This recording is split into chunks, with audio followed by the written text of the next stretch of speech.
ده ماه رمضان دا بازار شهر دمکیدی سال پر بازار تره لعوه بریانو کبیو و رمضان افسالا دا بازار سستر و لاواستر تهده دیار کرنو دکاندار جی اگران بو ویچنده ودگرینن رمضان افسالا سسترش رمضان چویی او جهر زبر بوش لای موچه عالمی هاتی کیم کرینه موچه و فرمان برای چند هی وقتی موچه فرمان بی نرگت و بیگم فرمان بی نخواش بد ما دی چه تشتی کراتن نوشوی چنده درد کردن یا رمضان سسترش رمضان چویی بارگه گل تغییراتی هنه و نسبت سال بوری طبعا سال بوری چهتر بیو اف سال هنه گلت من ایننا بازاری دانه گل بینن فرقیات گله که کتا بازاری داو سال دی گله بقشتر بی کرین فرودن گله کتا پنوکه اول روزه ششه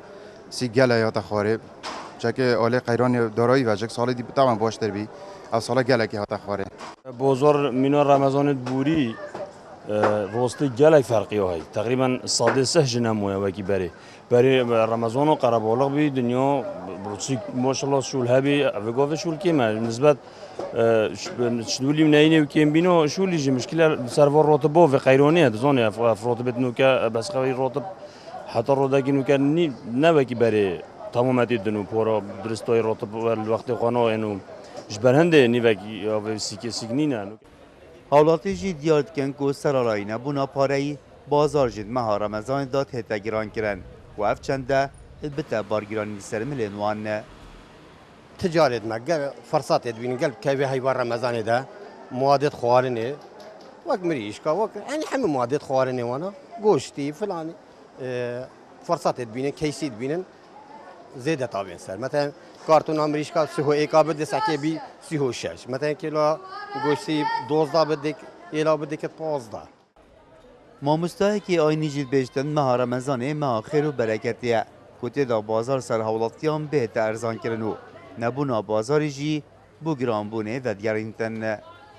یا گرنگت رمضان دا ام خیره بکین و هاری کاری بکین شینو هم خیره بکین ام دبینین گلک جارا تاجر یانج دکاندار بازرگان ده بازار خو یانج کلوپل خو گران کت راستی او توانه که اجار مزنه بحق اسلامتی و بحق حولاتی خو وید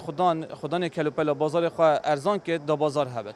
دیت نمونه و حاجت کنه جه خدانه چنکو وقتی بازار نبت انسان مجبوره یانج دکاندار مجبوره بازار خو ارزان بکت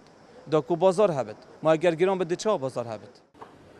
ده ماه رمضان دا حولاتی پتر جهر مهکادی تر کلوپرین خانه و خانت کرن لی رمضان افسالا دا تانو که بازاری او گرمگوری حولاتیان بخواه ندیتیو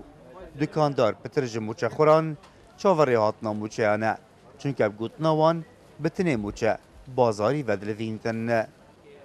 رعد عمر کرسات نیوز زاخو